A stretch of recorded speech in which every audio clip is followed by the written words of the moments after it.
Kumusta kayong lahat? Ako si Joy. Hindi ko alam kung naharap na kayo sa ganitong sitwasyon. Kapag nakakita ka ng isang tao sa iyong paligid na iresponsable at walang kakayahan sa trabaho, alam mong dapat mong iulat ito. Ngunit palaging ang pakiramdam mo ay na ang paggawa ng higit ay mas masama kaysa sa paggawa ng mas kaunti. Kaya sa huli ay pinili mong manatiling tahimik. Anong mga tiwaling disposisyon ang nakatago sa likod ng pananahimik?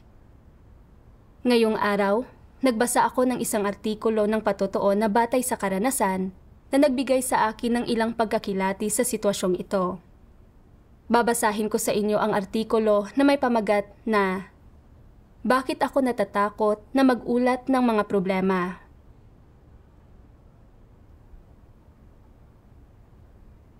Noong 2011, habang naglilingkod bilang isang diakono ng ebanghelyo, napansin ko na ang leader kong si Jiang Min ay madalas magpakitang gilas sa pamamagitan ng pagsasalita ng mga doktrina.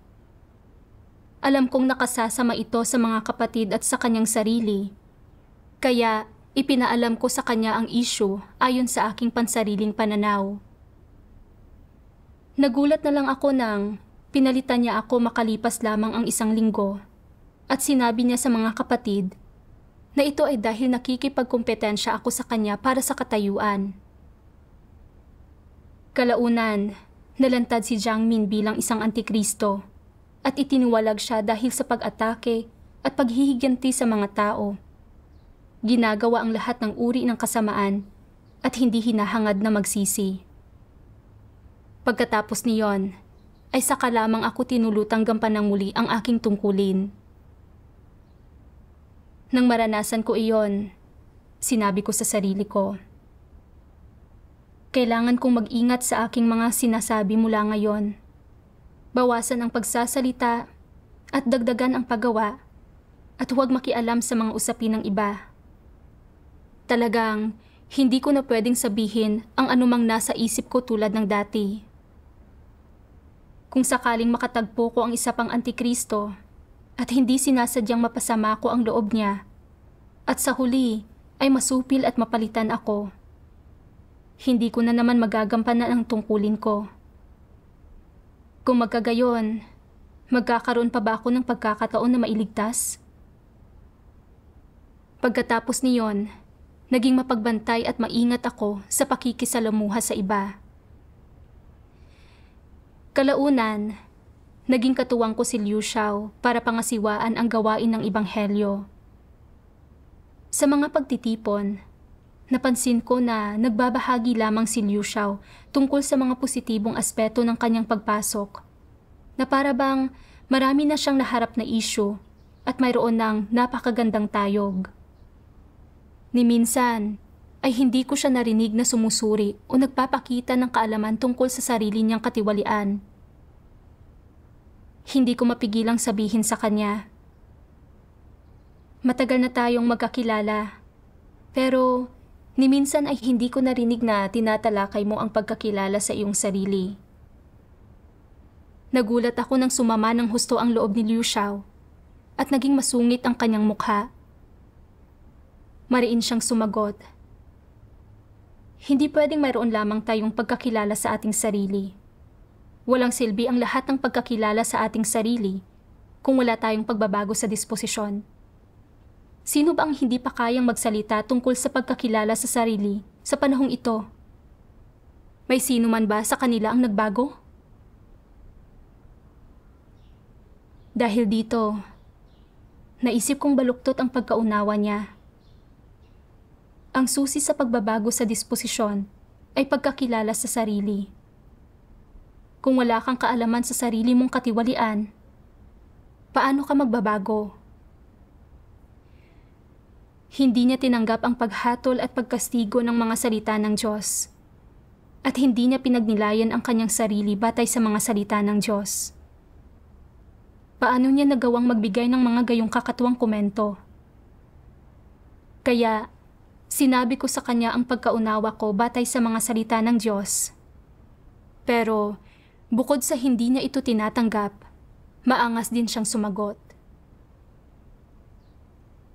Madalas kong naririnig na tinatalakay mo ang pagkakilala sa sarili. Pero, nagbago ka na ba? Kung kilala mo ang iyong sarili, bakit nagpapakita ka pa rin ng katiwalian? Pakiramdam ko ay napakabaluktot ang pagkakaunawa niya at hindi niya tinanggap ang katotohanan.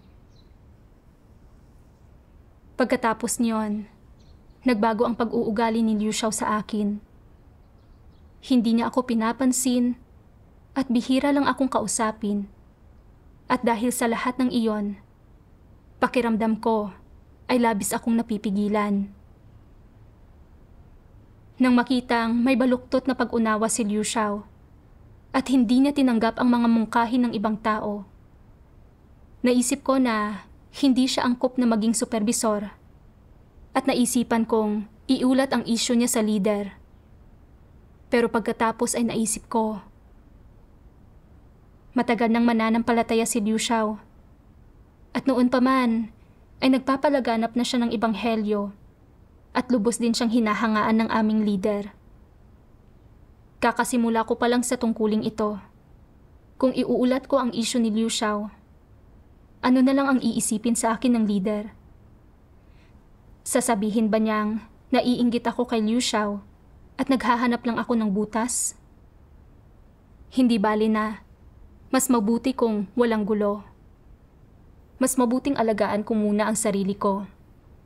Ang kawalan niya ng pagkaunawa sa sarili at baluktot na pagkaunawa ay problema niya at walang kinalaman sa akin.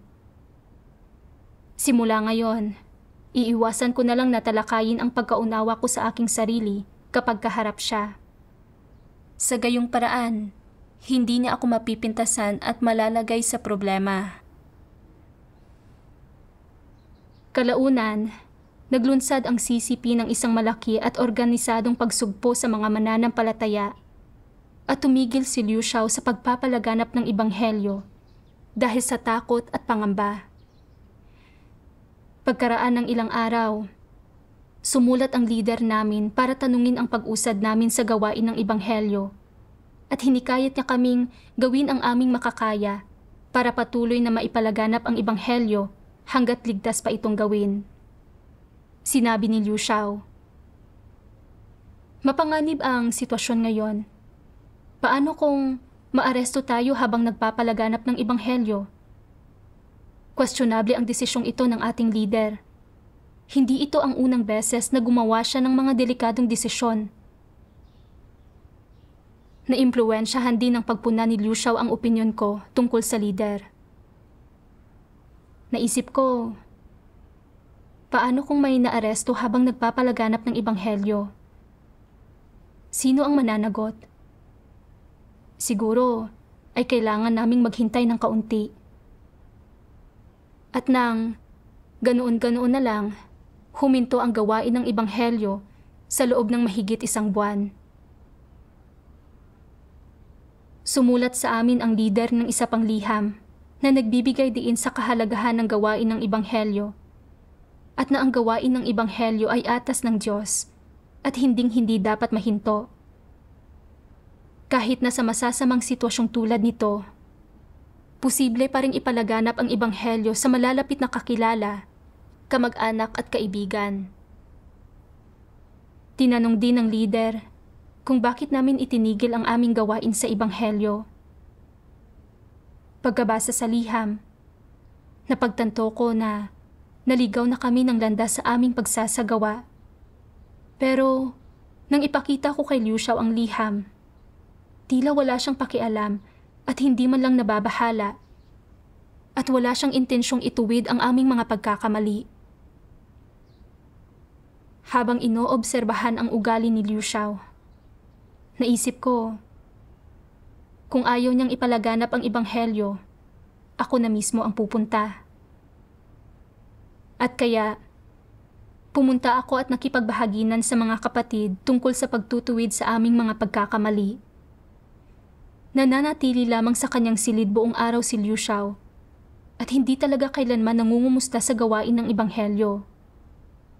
Minsan, ay nakababad lang siya sa panunood ng TV. Gusto ko talaga itong ipaalam sa kanya. Pero, nang maisip ko kung paanong noong huli akong nagmungkahi sa kanya, bukod sa hindi niya ito tinanggap, ginamit din niya ang pagpapakita ko ng katiwalian bilang sandata laban sa akin. At binaliwala niya ako pagkatapos niyon. Nagsimula akong mag-alinlangan. Kung ipapaalam ko ulit sa kanya ang kanyang mga issue, sino ang makapagsasabi kung paano siya makikipagtalo? Magiging mahirap kapag hindi niya ako pinansin kung mapapasama ko ang loob niya. Hindi bali na. Tatahimik na lang ako at aayusin ang sarili kong mga usapin. Kalaunan, nagbahagi sa amin ang aming leader tungkol sa kung paanong ipinalalaganap ng mga kapatid sa ibang iglesia ang ebanghelyo at kung anong mga resulta ang natamo nila. Medyo nakonsensya ako. Mahirap sa mga panahong ito, pero nagtiyaga pa rin ang mga kapatid sa ibang iglesia sa pagpapalaganap ng ebanghelyo. Samantala, tuluyang itinigil ng aming iglesia ang aming gawain ng ebanghelyo at wala itong natamong resulta. Gusto ko talagang sumulat sa leader at sabihin sa kanya ang tungkol sa pag-uugali ni Liu Xiao at ang kasalukuyang kalagayan ng gawain ng ebanghelyo. Pero sa tuwing hahawakan ko ang aking panulat, naiisip ko kung gaano kakakilakilabot ang makondena at masupil ng antikristong iyon. At pagkatapos ay nag-aalinlangan ako. Kung iuulat ko ang problema ni Liu Xiao, paniniwalaan kaya ako ng leader? Kung hindi siya maniniwala sa akin at sisiyasatin niya ang aking sitwasyon, hindi ba't madaragdagan lamang ang problema ko? At saka, hindi ako pamilyar sa leader.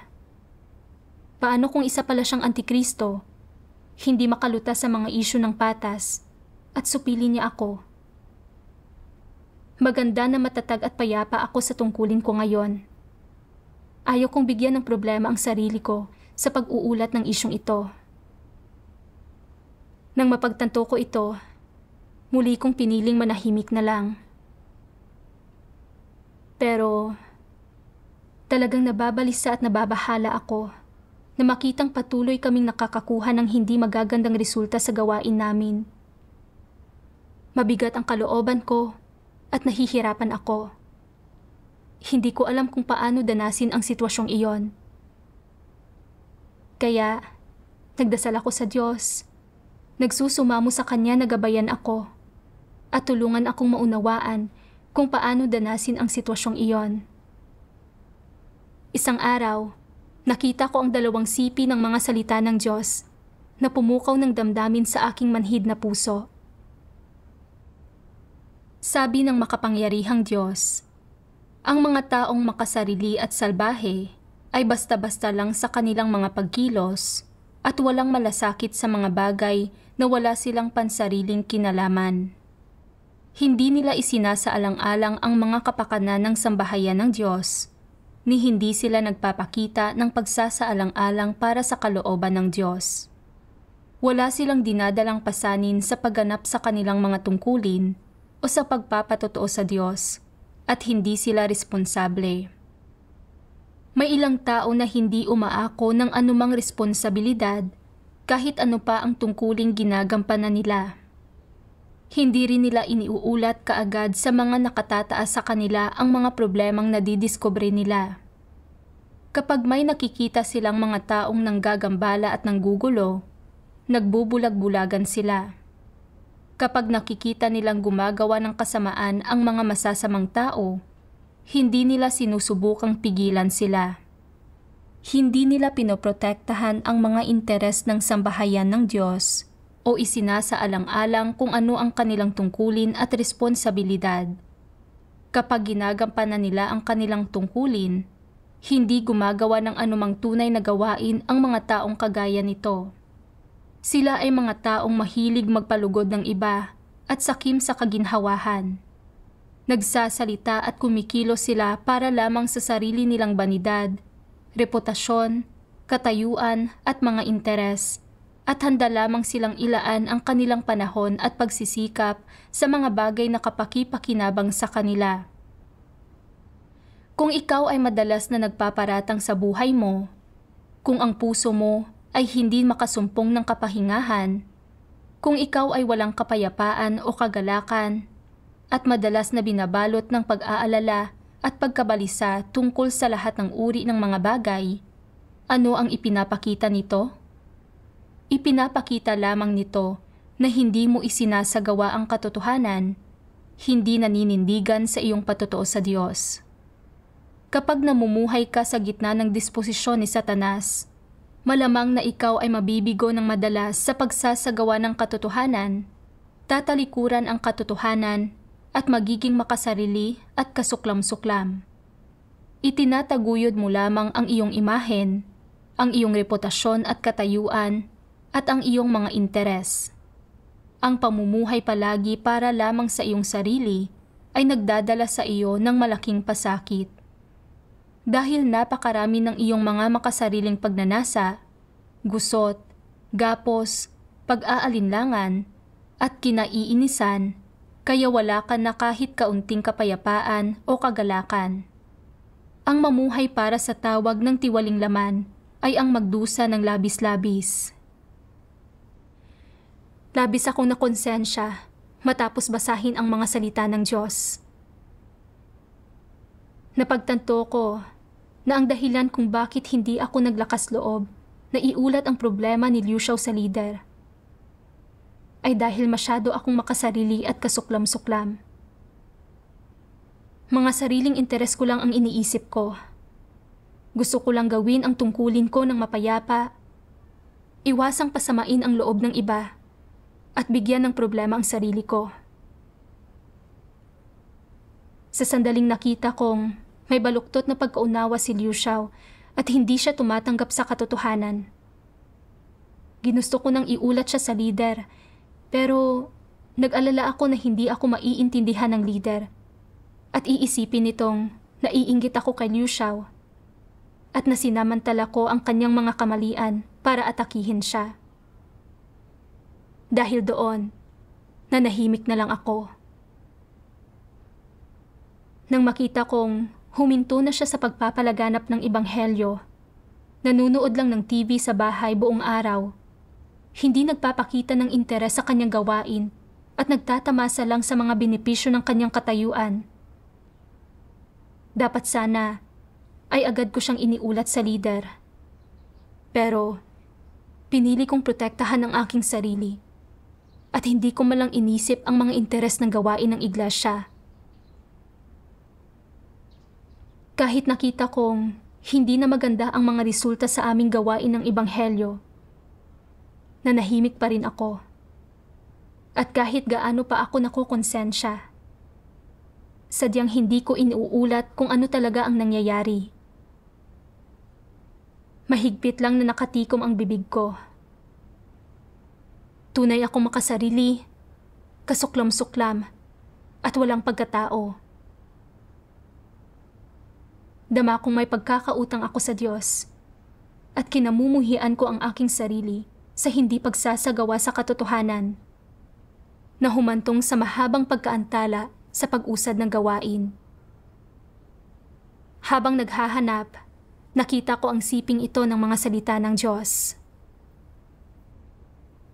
Para sa lahat ng gumaganap ng tungkulin, gaano man kalalim o kababaw ang kanilang pagkaunawa sa katotohanan, ang pinakasimpleng paraan para isagawa ang pagpasok sa katotohanang realidad ay ang isipin ang mga interes ng sambahayan ng Diyos sa lahat ng bagay at bitiwan ang kanilang mga makasariling hangarin, mga personal na layunin, mga motibo, pagmamalaki at katayuan.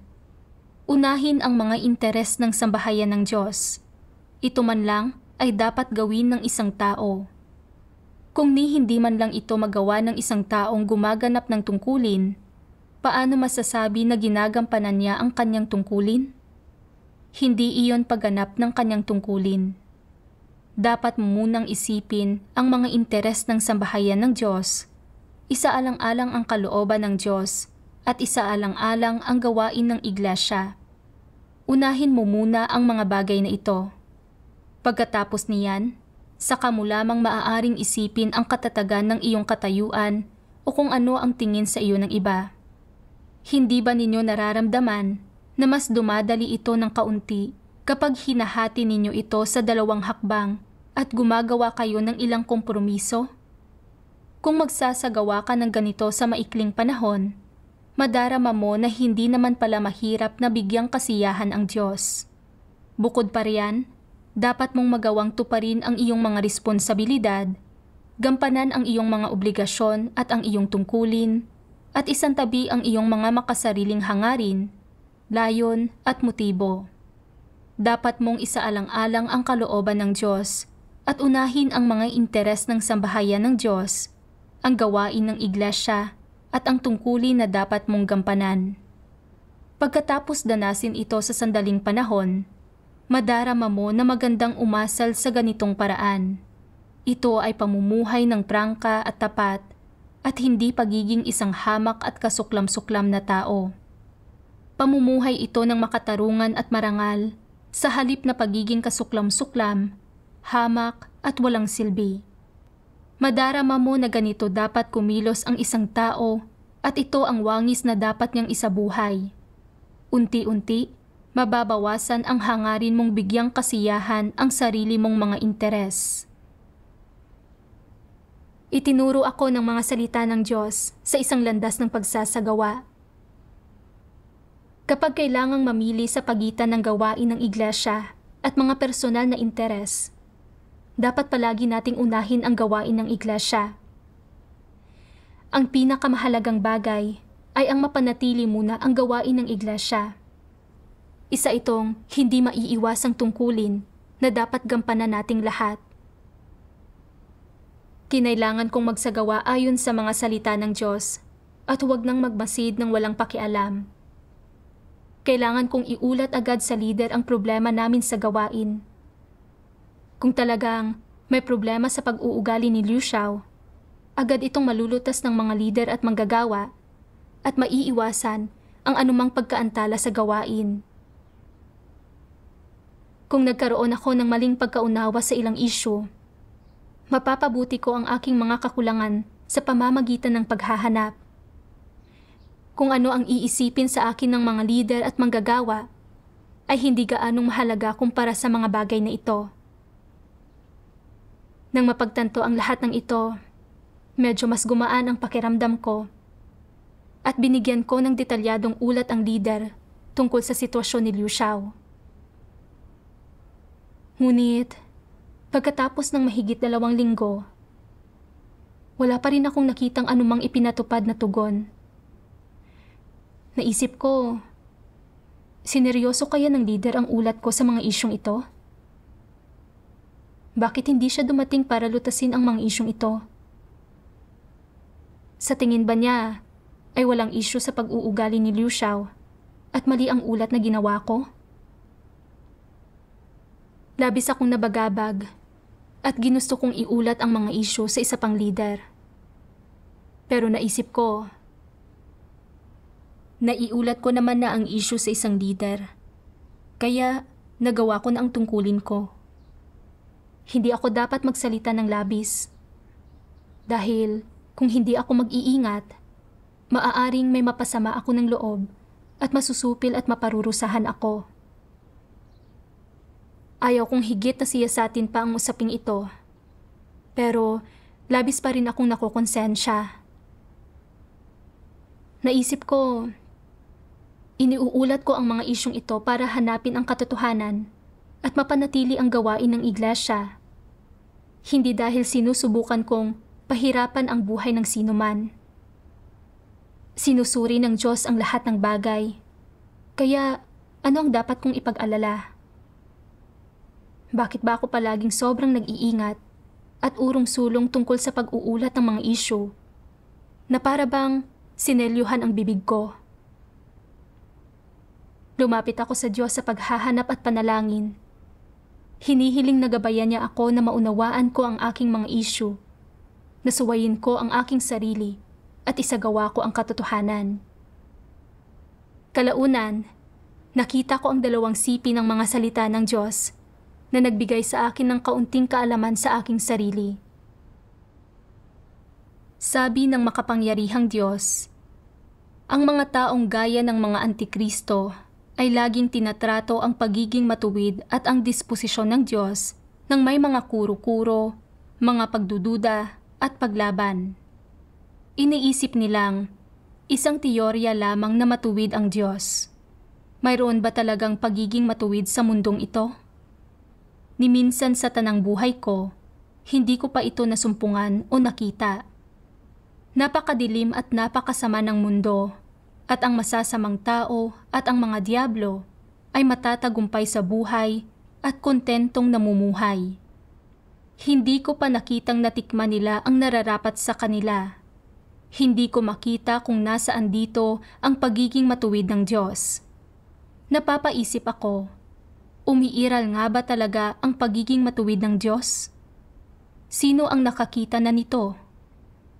Wala pang nakakita nito at walang makapagpapatunay nito. Ito ang iniisip nila sa kanilang sarili. Hindi nila tinatanggap ang lahat ng gawain ng Diyos, ang lahat ng kanyang salita, at ang lahat ng kanyang pangangasiwa sa pundasyon ng paniniwalang siya ay matuwid. Bagkus, lagi silang nagdududa at nanghuhusga. Laging puno ng mga kuro-kuro na hindi naman nila kailanman hinahanapan ng katotohanan para malutas. Laging ganito kung maniwala ang mga antikristo sa Diyos. Sa mga ordinaryong pagkakataon, hindi ito makikita ng mga tao, pero kapag may nangyayari sa isang antikristo, nalalantad ang kanyang kapangitan. Gaya ng isang porcupine na nakatayo lahat ang tusok-tusok nitong balahibo, pinoprotektahan nito ang sarili ng buong tapang, ayaw umako ng anumang responsibilidad. Anong uri ng saloobin ito?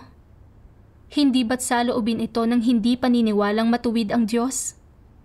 Hindi siya naniniwala na sinisiyasat ng Diyos ang lahat o na ang Diyos ay matuwid. Gusto niyang gamitin ang sarili niyang mga pamamaraan para protektahan ang kanyang sarili. Naniniwala siya na kung hindi ko po protektahan ang sarili ko, walang ibang gagawa nito para sa akin. Hindi rin ako mapoprotektahan ng Diyos. Sinasabi nilang matuwid siya, pero kapag nasuong sa gulo ang mga tao, talaga nga bang tinatrato niya sila ng patas? Imposible. Hindi iyon ginagawa ng Diyos. Kapag nahaharap sa problema o pag-uusig, wala silang nararamdamang tulong at iniisip nila na, nasaan na ang Diyos? Hindi siya nakikita o nahahawakan ng mga tao. Walang makatutulong sa akin. Walang makapagbibigay sa akin ng katarungan at makapagtataguyod ng pagkamatuwid para sa akin.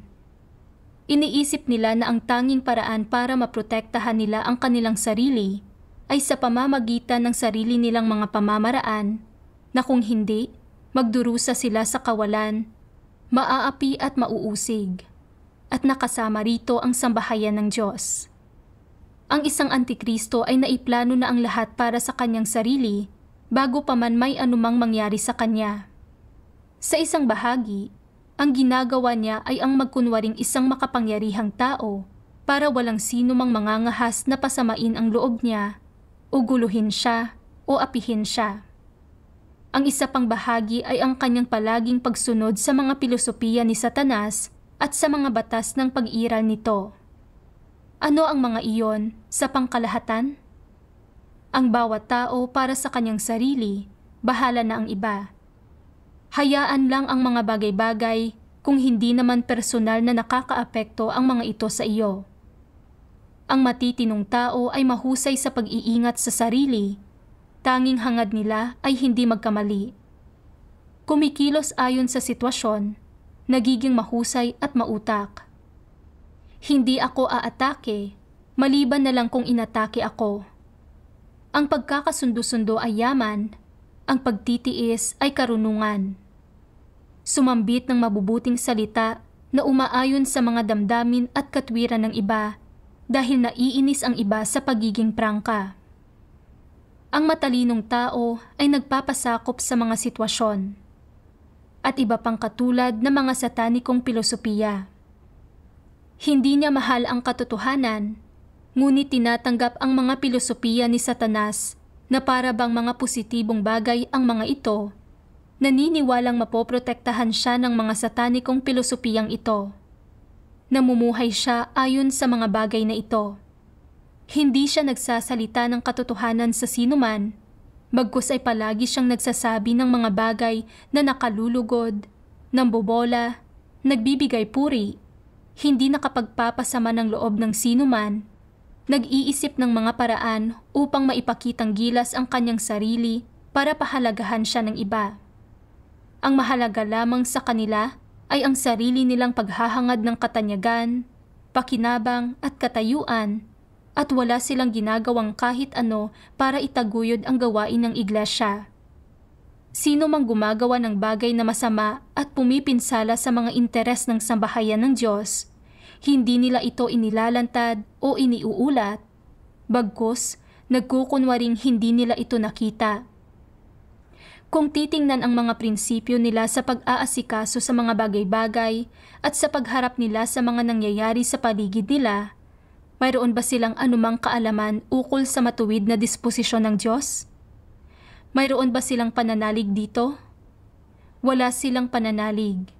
Ang wala rito ay hindi nangangahulugang wala silang kamalayan ukol dito, kundi na mayroon silang mga pagdududa tungkol sa matuwid na disposisyon ng Diyos sa kanilang puso. Hindi nila tinatanggap ni kinikilala na matuwid ang Diyos.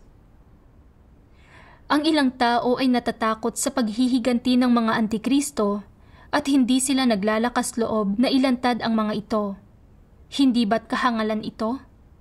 Hindi mo magawang pangalagaan ang mga interes ng sambahayan ng Diyos na likas na nagpapakita na hindi ka tapat sa Diyos. Natatakot ka na maaaring makahanap ang isang antikristo ng sandata para makaganti sa iyo. Ano ang problema? Posible bang hindi ka nagtitiwala sa pagiging matuwid ng Diyos? Hindi mo ba alam na ang katotohanan ang naghahari sa sambahayan ng Diyos?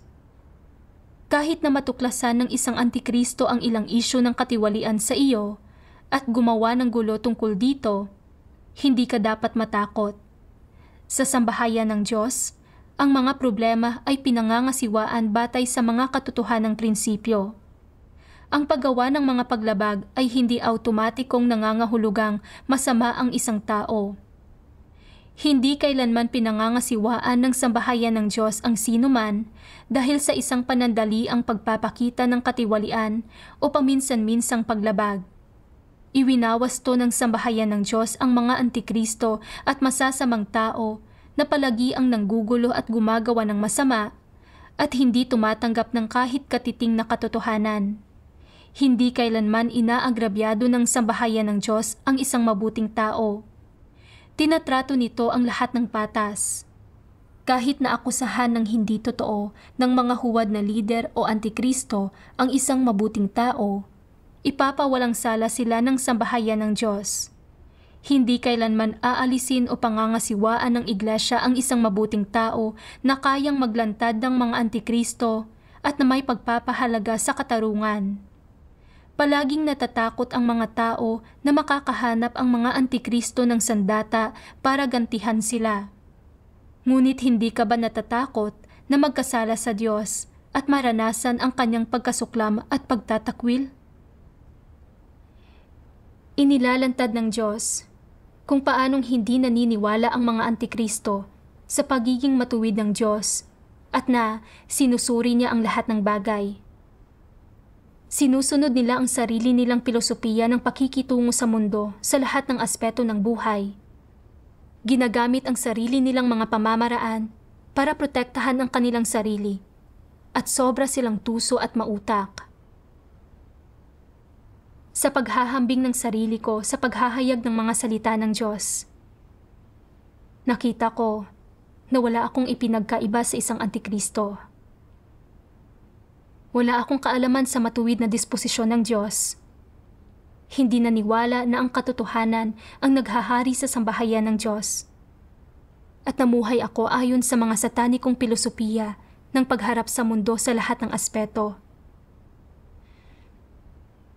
Noong bata ako, madalas akong paalalahanan ng mga magulang ko. Ang bibig ng isang hangal ang kanyang kapahamakan, hayaan na ang mga kilos mo ang magsalita sa mundo. Nang lumaki na ako at nagsimulang magtrabaho, nakita ko ang kadiliman, kasamaan, at kawalang katarungan sa lipunan.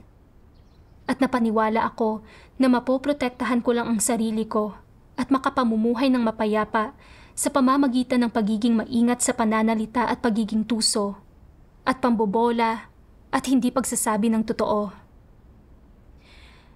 Ang mga pilosopiya ni Satanas sa pagharap sa mundo, tulad ng mas mabuti pang manahimik kaysa magsalita at magkamali. Kapag alam mong may mali, mas mabuti pang tumahimik na lang, ay mga naging prinsipyo ng aking pag-asal. Namuhay ako ayon sa mga paniniwalang ito. At bukod sa naging walang kibo at atubiling magsalita, naging lubos din akong makasarili, walang pakialam, mautak at tuso. Kahit na mayroon akong kabatiran sa isang paksa, hindi ako handang ipahayag ang aking pananaw. Hindi ko ibinabahagi ang mga iniisip ko sa aking kaloob-looban o hindi ako nagsasalita ng matapat. At palagi akong nag-aalala na baka mali ang masabi ko. Mapasama ko ang loob ng isang tao at mabigyan ng problema ang sarili ko. Pagkatapos umanib sa pananampalataya, gumagamit pa rin ako ng mga satanikong pilosopiya para protektahan ang sarili ko. Sinabi ko sa aking sarili na kailangan kong gumawa ng higit pa at hindi gaanong magsalita para maiwasang mapasama ang loob ng sinuman at mabigyan ng problema ang sarili ko. Nang makita ko na hindi angkop si Liu Xiao na gumawa bilang supervisor, alam kong dapat ko itong iulat kaagad sa aking leader. Pero nag-alala ako na hindi pangangasiwaan ng aking leader ang isyu ng patas, na masusupil ako at maparurusahan. Kaya, upang maprotektahan ang aking sarili, nanatili akong tahimik, hindi nangangahas na magsabi ng ni isang matapat na bagay. Labis akong makasarili, mautak, tuso, at walang kahit katiting na pagpapahalaga sa katarungan. Namumuhay ako sa kasuklam-suklam at maruming paraan.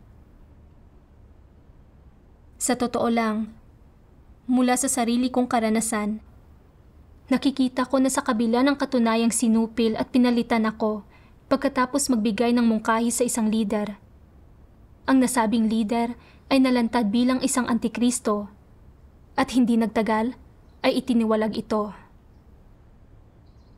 Pagkatapos niyon, sinimulan kong gampanang muli ang aking tungkulin at hindi nawala ang pagkakataon kong hangarin ang katotohanan at kamtin ang kaligtasan dahil sa pansamantalang pagkasupil sa akin ng antikristong iyon.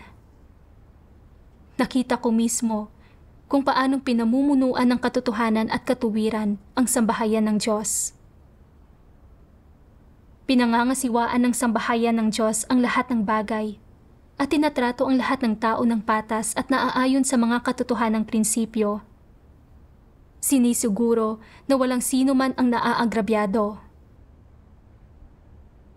Gayunpaman, likas akong napakasama at napakatuso. At wala akong pagkakilala sa pagiging matuwid ng Diyos. Pinaniwalaan ko na ang sambahayan ng Diyos ay katulad ng lipunan at na ang mga lider at manggagawa ay parang mga awtoridad ng gobyerno. Inakala ko na kung mapapasama ko ang loob nila, hindi na ako magkakaroon ng puwang sa iglesia. Napakasama ng mga kaisipan at pananaw na ito. Pagkatapos, ay nakita ko ang dalawa pang sipi ng mga salita ng Diyos. Ilang pilosopiya sa pamumuhay ang nasa iyong kalooban? Naiwaksi mo na ba ang mga ito? Kung hindi lubos na makabaling sa Diyos ang puso mo, hindi ka sa Diyos. Nagmula ka kay Satanas. Sa huli ay babalik ka kay Satanas at hindi ka karapat-dapat na maging isa sa mga tao ng Diyos. Pinagpapasyahan ko ang hantungan ng bawat tao, hindi batay sa gulang, katandaan, tindi ng pagdurusa, at lalong hindi batay sa kung gaano siya kaawa-awa, kundi batay sa kung taglay niya ang katotohanan. Wala nang ibang pagpipilian kundi ito. Dapat ninyong matanto na parurusahan din ang lahat ng hindi sumusunod sa kalooban ng Diyos. Ito ay isang di nababagong katotohanan. Habang pinagninilay-nilayan ang mga salita ng Diyos, napagtanto ko na ang nagpapasya kung ang isang mananampalataya ay magkakamit ng kaligtasan ay kung nagtataglay siya o hindi ng katotohanan at nagsasagawa ng katotohanan. Kung ang isang tao ay hindi kayang mamuhay ayon sa katotohanan sa kanyang pananampalataya at sa halip ay sumusunod sa mga pilosopiya ni Satanas sa pagharap sa mundo, kung gayon, siya ay kay Satanas, hindi sa Diyos.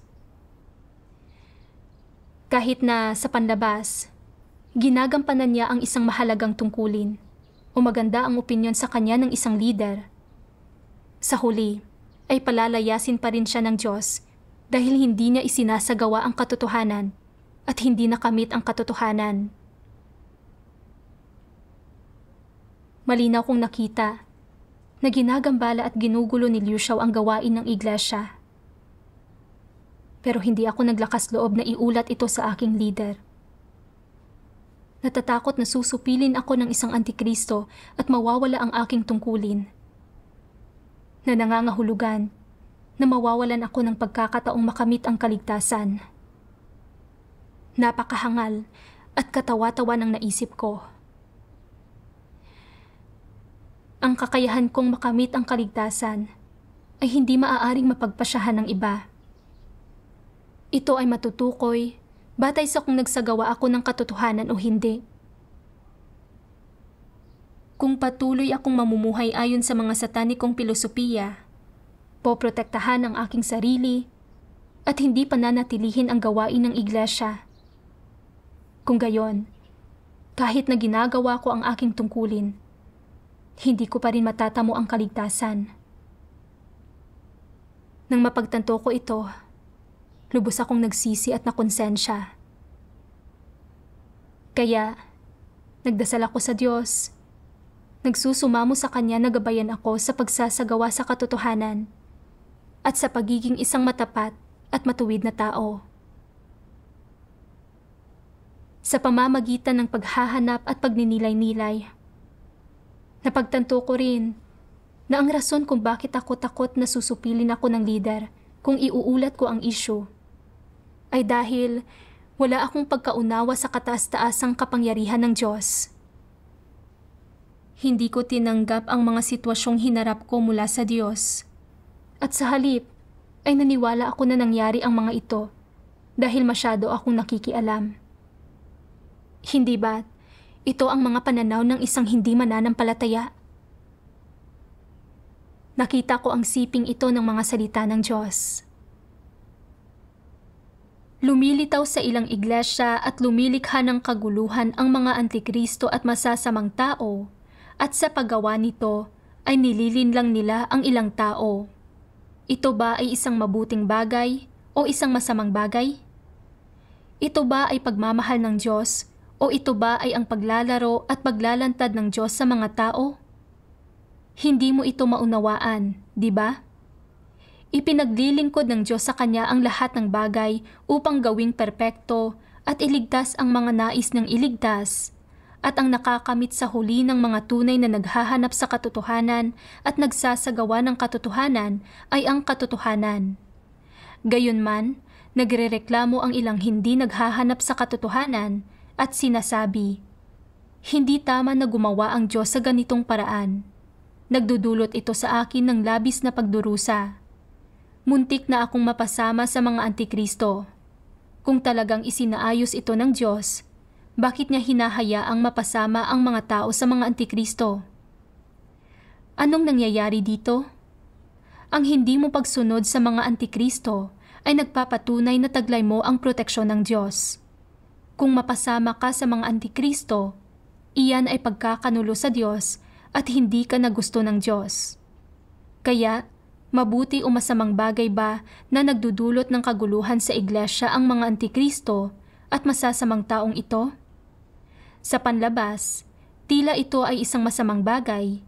Ngunit kapag nalantad ang mga antikristo at masasamang taong ito, lumalago ang pagkilatis mo, sila ay inaalis at tumalago ang tayog mo. Kapag nakaharap mong muli ang gayong mga tao sa hinaharap, makikilatis mo na sila bago pa man nila maipakita ang mga tunay nilang kulay at tatanggihan mo sila. Tutulutan ka nitong matuto ng mga leksyon at makinabang. Malalaman mo kung paano kilatisin ang mga antikristo at hindi ka na malilinlang ni Satanas. Kaya, sabihin mo sa akin, hindi ba't mabuting bagay ang panggugulo at panlilinlang ng mga antikristo sa mga tao?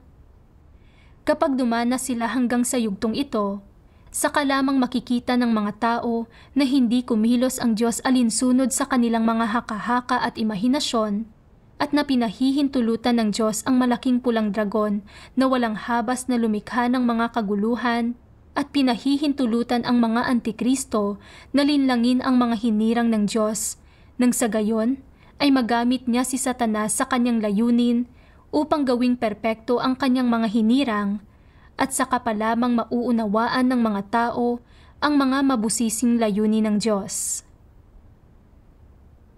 Sa pamamagitan ng mga salita ng Diyos, napagtanto ko na tinutulutan ng Diyos na lumitaw ang mga antikristo sa iglesia upang matamo natin ang katotohanan at pagkakilala at makalaya mula sa panlilinlang at kontrol ni Satanas. Kung hindi tayo makakatagpo ng isang antikristo, hindi tayo matututong makakilala sa kanila at malamang ay malilinlang pa rin tayo ng mga antikristo. Sa pamamagitan ng pagsupil ng antikristong iyon, nagkaroon ako ng kaunting pagkakilala sa mga antikristo at napagnilayan ko rin at nakilala ang sarili kong antikristong disposisyon. Noong panahong iyon, palagi akong naghahangad ng katayuan sa aking tungkulin at puno ng hangarin at ambisyon. Tumatahak ako sa landas ng isang antikristo, subalit ganap kong hindi namamalayan na iyon ang ginagawa ko. Pagkatapos na masupil ng antikristong iyon at mapalitan, saka ko lang sinimulang pagnilayan ang sarili ko. Sa pamamagitan ng kaliwanagan at pagtanglaw ng mga salita ng Diyos, napagtanto ko na ang paghahangad ng katayuan ay isang landas tungo sa kapahamakan. Natutunan ko rin na sa ating pananampalataya, dapat nating hangaring gampanan ang ating mga tungkulin bilang nilikha. Ito ang dapat nating hangarin. Nagsimula akong tumuon sa paghahangad sa katotohanan at masinsinang gumagawa para maibigay ang aking makakaya sa anumang tungkuling itinalaga sa akin. Ang kaunting pagbabagong ito ay ang pagliligtas at dakilang proteksyon ng Diyos. Sa kabila ng ilang pagdurusa, napakarami kong natutunan sa nangyari at labis itong kapaki-pakinabang sa buhay ko. Habang mas nagninilay-nilay ako, mas nagiging malinaw sa akin. Alam ko na ang kailangan kong gawin ay tuparin ang aking tungkulin at mga responsibilidad at iulat sa mga lider ang aking pagkaunawa sa sitwasyon. Tungkol naman sa kung paano ako tatratuhin ng mga lider at kung anong uri ng sitwasyon ang makakaharap ko, lahat ay may pahintulot ng Diyos. Dapat kong ilagay ang sarili ko sa mga kamay ng Diyos at magpasakop sa kanyang kataas-taasang kapangyarihan at mga pagsasaayos. Kaya, iniulat ko ang isyu sa isa pang lider. Matapos matanggap ang aking sulat at kumpirmahin ang aking ulat, agad na pinalitan ng leader si Liu Xiao. Dahil dito, ay naging halo-halo na ang mga emosyon ko. Mula sa sandaling napansin ko na may problema si Liu Xiao hanggang sa oras na iniulat ko ito sa leader. Mahigit 2 buwan ko rin itong pinatagal. Habang iniisip kong paanong naapektuhan at naantala ang gawain ng Ebanghelyo sa nakaraang 2 buwang iyon, labis akong nagsisisi at nakokonsensya at kinamumuhian ko ang sarili ko dahil sa kung gaano ako kalubhang nagawang tiwali ni Satanas at kung gaano ako kamakasarili at katuso noon. Sa pamumuhay sa mga satanikong pilosopiya ng pagharap sa mundo, hindi ko lang pinahamak ang sarili ko, kundi naapektuhan ko rin ang gawain ng iglesia. Pagkatapos basahin ang mga salita ng Diyos, saka lang ako nagkaroon ng kaunting pagkakilala sa sarili. Hindi na ako napipigilan ng katayuan at awtoridad, at matapat ko nang naiuulat ang isyu sa kasalukuyan. Salamat sa Diyos. Hanggang dito na lamang ang artikulo ngayong araw. Salamat sa panonood. Magkita tayong muli sa susunod na video.